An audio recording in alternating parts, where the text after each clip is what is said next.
Welcome to Weekends with Whitney. It is a tale as old as time, Beauty and the Beast. And Theater Baton Rouge has held it to sell out audiences this summer.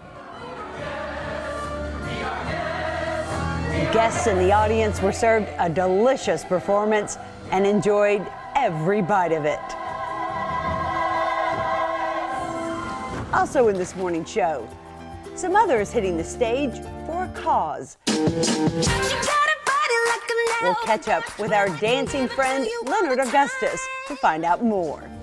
Plus, we have a schedule and routine for nearly everything in our lives. But DR.NICK explores an important routine we often neglect. But first, Theater Baton Rouge has had a wildly successful summer with Beauty and the Beast. This morning, we're going to take you behind the scenes and show you the magic that is the cast.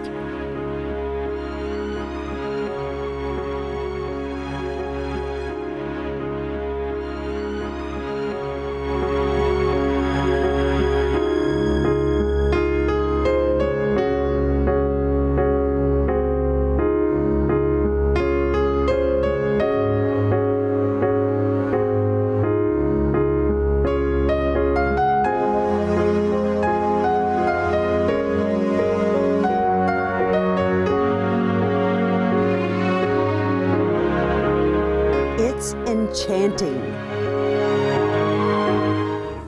The music, masterful. The cast, captivating.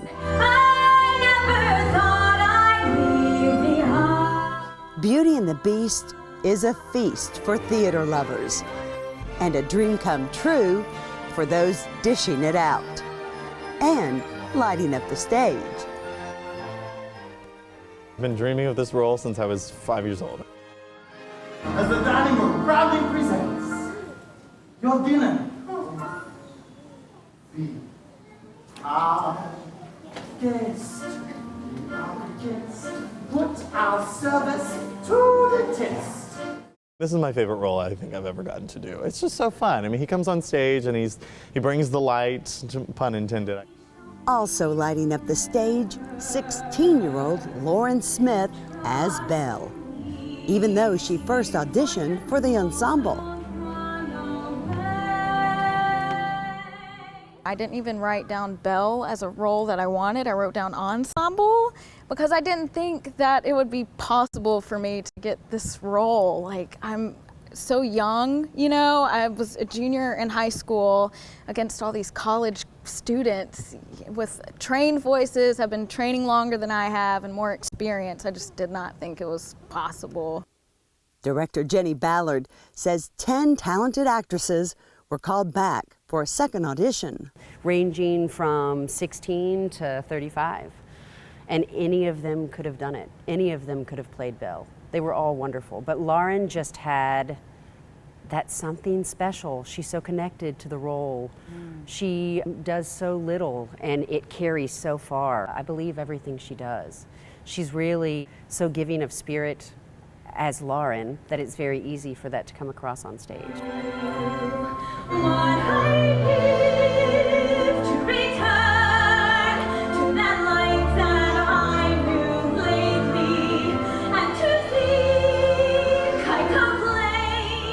Belle's Beast is Jason Bro, a magical match. He can hardly believe she's half his age.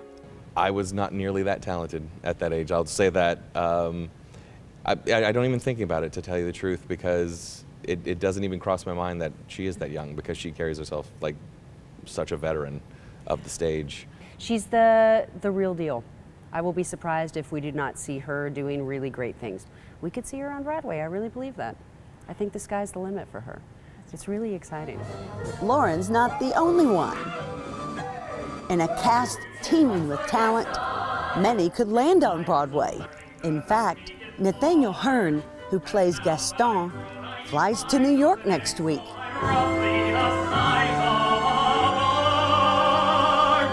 To train with the teacher of Broadway's Golden Girl, Kristen Chenoweth.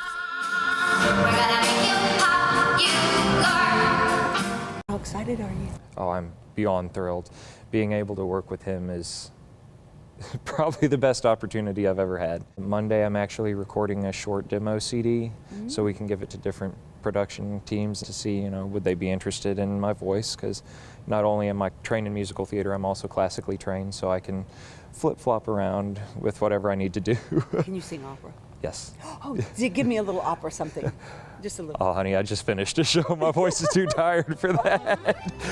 Fellow cast member Clay Donaldson says Nathaniel has what it takes.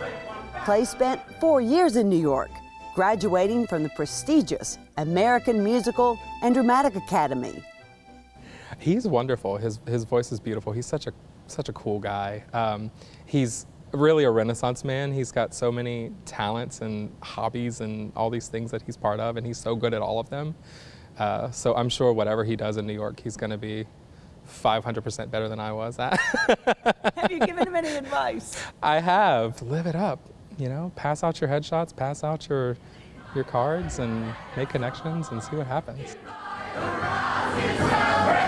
Yes, star is the best, and the rest is all drips. Just so happens, 9-year-old Molly Kate, who plays Chip, has been to Broadway. Now, she wants on it.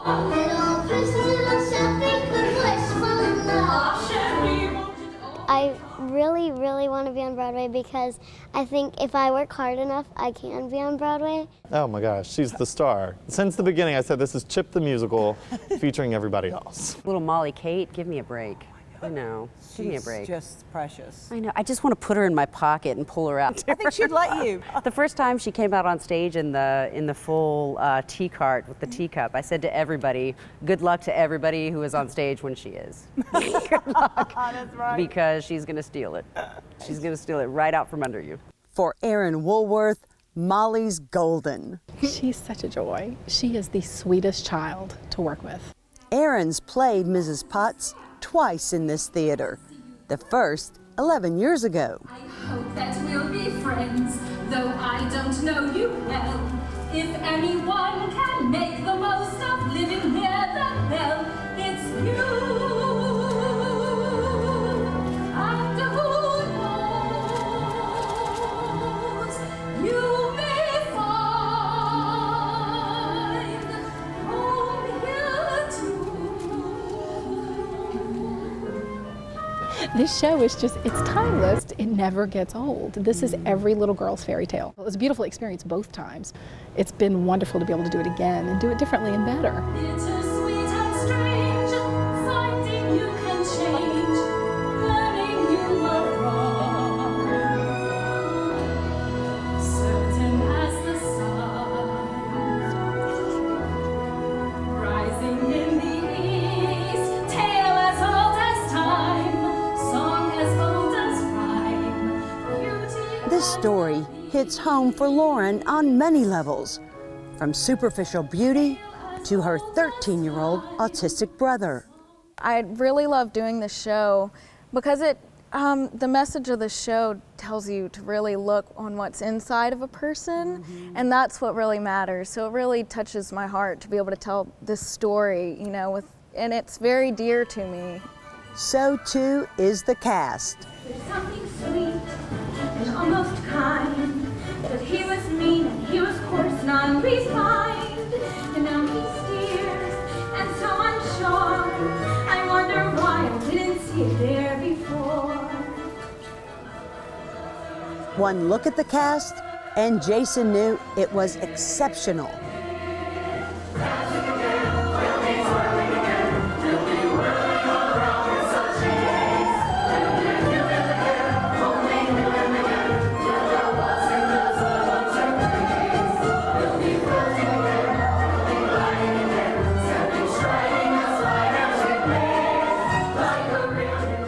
Phenomenal.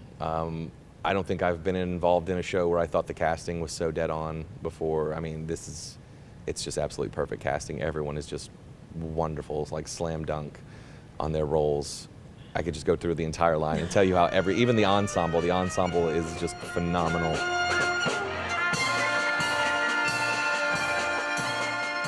They do this for the joy of it. There's no time clock to punch. No one on stage is paid. Colin Smith's job as a banker feeds his bank account, but this feeds his soul. Would it be nice if this paid the rent? It would be nice if this paid the rent. I've thought about that before. Part of me wonders if I would love it quite so much if I had to do it. I kind of enjoy the fact that I do it because I want to and not because I have to do it.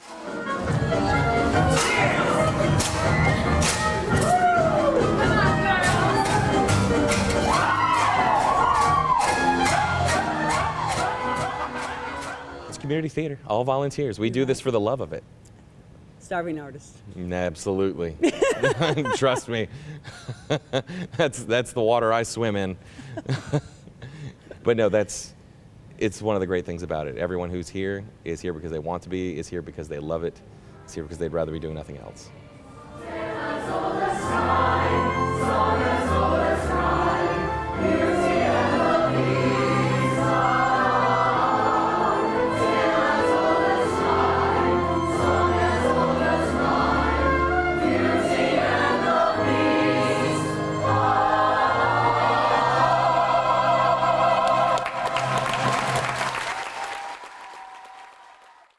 More great performances are ahead for their new season, which starts in August. It opens with To Kill a Mockingbird, and it will close next June with Mamma Mia. In between are Cabaret, Sister Act, and a lot of other great shows. If you'd like to see the full lineup, go to their website, theaterbr.org. And still ahead, Dancing for a Cause in Ascension Parish, how they're abling the disabled. And Dr.NICK helps us stay on track and feed a need we often neglect, as Weekends with Whitney continues. Breck's Liberty Lagoon Water Park is open for fun in the sun. Conveniently located in Baton Rouge's mid-city, Breck's Liberty Lagoon is a great way to beat the summer heat. Make a splash on the water playground, surge through water slides, cruise the lazy river, and shred some waves on the Shockwave surfing simulator before crashing under the shade of our Cobrellas. You can even rent a pavilion for your next birthday party and register for swim lessons. For more information on how to make Breck's Liberty Lagoon Water Park your ultimate summer destination, visit libertylagoon.com. Welcome back to Weekends with Whitney. As thousands of people in Ascension Parish continue to rebuild after the flood, there's one group rebuilding more than homes. These steps are helping others make their own toward independence. It's why dance teams like Team Leonard have been practicing months. It's helping adults who have learning disabilities to become self-sufficient. And as you know, we do other benefits that help younger citizens to, we sort of mentor them to give them a broader experience of life. And in this case, what we're trying to do with these adults is to give them a chance at life independently rather than having their families bear so much of the burden of their situation and circumstances, that these individuals are now being taught to be self-sufficient. This organization puts their money in the right place by giving them education, by helping them understand what responsibility is, by honoring the intelligence that they do have, and putting it in the right place so that they can be fully functional citizens in their community. This Saturday night, Dancing for a Cause will hit the stage for its 8th year. It's one of the Arc of East Ascension's premier fundraisers. They hope to raise nearly $50,000 for ARC, the parish's oldest and largest nonprofit. College professor Dr. LeBrian Patrick is taking a step out of the classroom this summer to lay stepping stones for others. Well, I will say I haven't danced that long, and when I started dancing, it changed my life. It was something that was very new to me, and it really gave me something else to focus on outside of just being the academic. And you see these professors and you don't think that they are real people, but we do other things outside of just being in the classroom. And when I started dancing, it changed me as a person. It made me see the world differently. It made me start to think about how I present myself to other people. And then I fell in love with it. So when this opportunity came along, it's like, well, I can do what I love as well as give back to the community, which is what I try to do anyway with teaching. You know, I try to teach all the young people that are in my classes more than just what comes in the book. And I feel like being in this dance studio with these people who don't dance all the time, it changes their lives. It gives back to this organization. It helps the people that are a part of the organization. But I think everybody who is involved in the entire event, including the community members that get to come to the event, they are also changed as well, because they get to see their fellow, their friends and their family members do something outside of their comfort zone, and hopefully that'll motivate them to, you know, say that thing that I want to do on my bucket list. Let me just go ahead and do it, even if I'm scared of doing it. Let me just get out there and try it. It's been a trying time across the parish since the August flood. Ascension has had a rough time. You know, our state has had a rough time, but that community being small is a great example of how people can come together and how, again, you can use dance in a way to entertain and raise money for such a worthy cause. I think people should come see it, one, to help this organization, because every cent that is that's donated to the organization, it goes to helping the individuals that are a part of the organization live their lives, but also just to bring the community together, because sometimes we just forget, with all the hoopla that's going on in the world, we forget sometimes it's okay to just come, laugh, let go, forget about the troubles of the world, and just have a good time.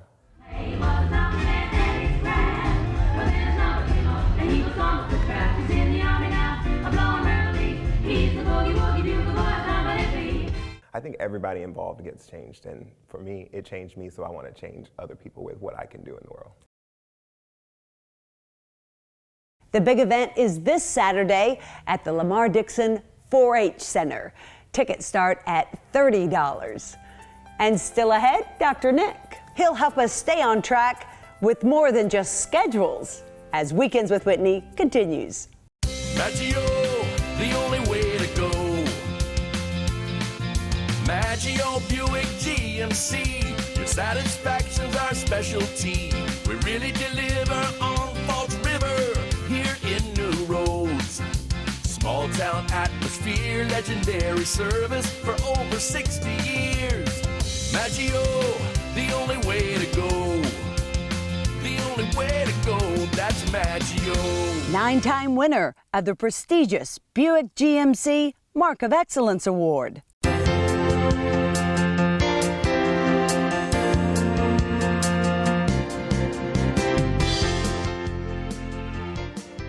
We are very much a society of routines. What time we get up, what favorite program we want to watch, how we get to school, the route we take to work. But many times we neglect a very important aspect of ourselves in that routine rush. Dr. Nick joins us to explain. Good morning. Good morning. Great intro. Thank you. Where do you come up with these? Oh, you. We have a 2-second conversation and then there we go. And people are wondering, okay, where are they going with this? We are going with the fact that we often don't have a spiritual routine. Is that right? And what would that spiritual routine be that we're going to focus on this morning? Probably some a little about it. Quiet time, meditation. Quiet time, meditation. Getting back with nature, perhaps reading your Bible, perhaps praying. Am I on the right track? You're absolutely on the right track. And let's preface it with, again, because we want to kind of focus it. We're not talking about just spirituality. We're talking about what I sometimes think is important, how we first look at culture. Oh. And as we look at culture, we see what kind of culture are we in? We are in a fast-paced culture. Fast-paced, productive. Rise to the top. Routine. Put a lot on our plates. Rise to the top. And loud. All right. So how do we balance? Because living in the culture is important. Can't run from the culture. Sure. It's our culture. It's fast and loud. But how do we balance that fast, loud, productive? Slowing down, being still and knowing that I'm God. It's a great scripture passage. Be still and know that I'm God. And again, but doing routinely. For instance, I look out and I see the lake. And I think, wow, I don't know that I do it. Okay. But if I lived over here, I'm thinking, what a great way to end the day by going out and gazing at the stars instead of watching television. Last night, you know, the winds were coming up. We have an upstairs balcony. I just wanted to make sure that the furniture was good and things weren't going haywire up there. And they were so lovely. I did. I sat for a while and I thought, I never do this enough. There was a calmness, there was a peace, there was a tranquility. Even though the weather wasn't the best, there was beauty in it. And let's go to the confessing part of it. What did you say? I went to check on the furniture. Whitney, that is don't go shame on me. No, that's you're the right. perfect example of the culture. Yes. See, we really do have to sometimes not pull out the swords, but we have to fight the culture. But thank God you caught it. You went out there and said, oh my God, this breeze is free. It's wonderful, it's calming. Be still. Let me just sit and forget the chairs. You're right. And just sit. And that's what I struggle most with. I know you being do. still. I know you do. You say I need a lot more of alone time and I just need to go inward, and I can't. I want to be out doing and being productive and I would probably be a lot more centered if I did. And I don't want to knock the culture, because the earth is made by God. I mean, it's our earth, it's our culture, it's our society. Not everything in society is bad, but I do think you're right. We have to check it and balance it. And I'm hoping that once you got out there, you really did kind of sit. Oh, at least 10 minutes. And sit and be. You just kind of be like, wow, this is really nice. Right. Don't check the email. Don't look at my phone. Yeah. And to think of that as a spiritual routine, one of the spiritual routines that I love to do, and I think I've shared this with you, I love words. I love the etymology of words, where they come from, like competition, I've spoken of before as one example. Competere, it means to bring out the best in the other. And one spiritual routine that I think we could get into is to stop all the information and go to formation. Oh, that's a great. Take a word, competition, competere, and just let that word sink. What does it mean to bring out the best? Next week, I'm hoping we're going to talk about complimenting, which means to complete someone. I never knew that was the root. So when we'll talk about it later. Sure. But it's about words. Isn't that fun to take a word and just sit with it? Just sit with it. And it's really interesting that you put that in the spiritual category. Yes, it's formative. Because language is how we communicate. In the beginning, God was the Word, and the Word was God. We say it. We say it in John's Gospel. Yes. In the Word. Words are how we communicate, how we express ourselves. So why not stop and meditate on a word? Maranatha, come Lord Jesus, come. Maranatha.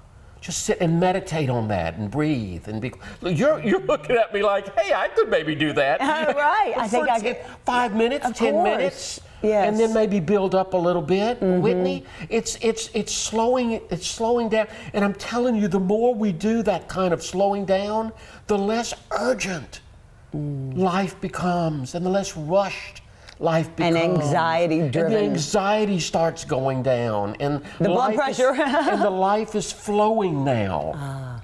Instead of racing against the wave. Yes. Or against the breeze. Well, speaking of words, it reminds me, and it's not certainly completely new in our culture. I mean, we can go back to William Wordsworth, and the world is too much with us, late and soon.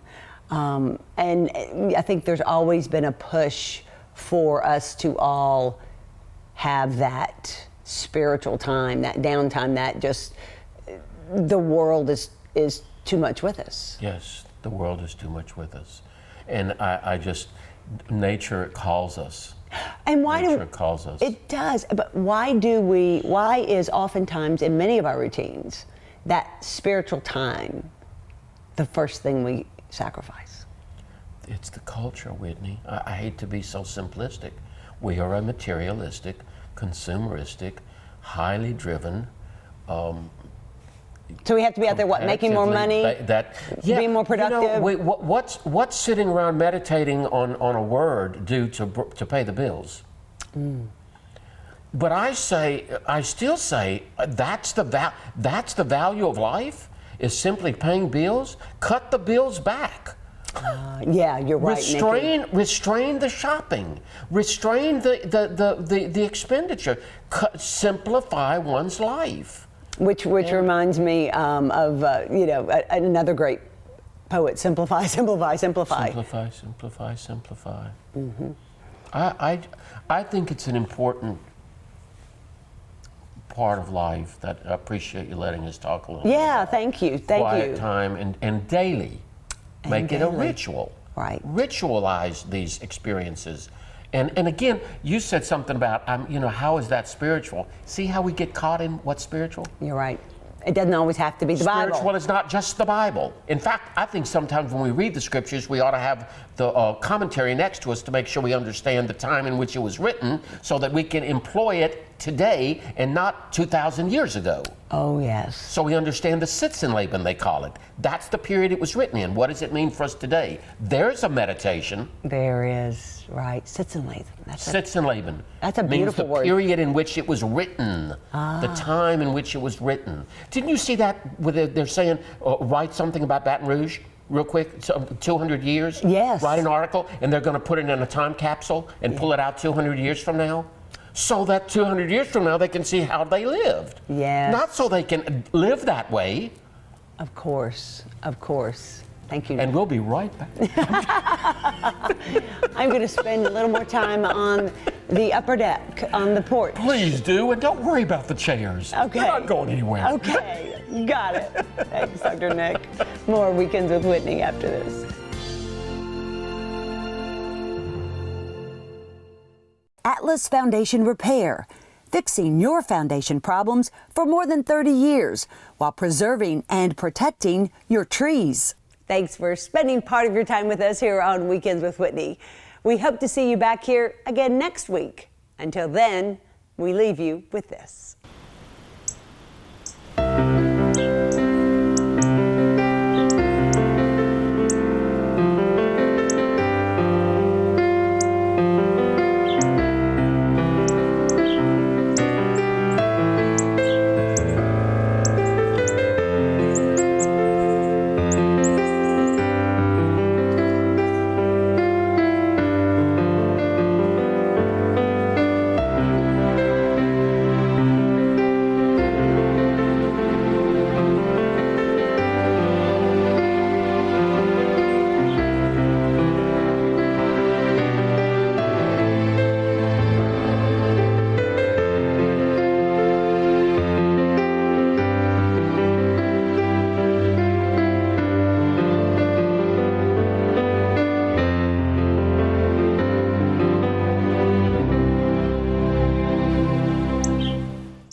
Did you see this morning show?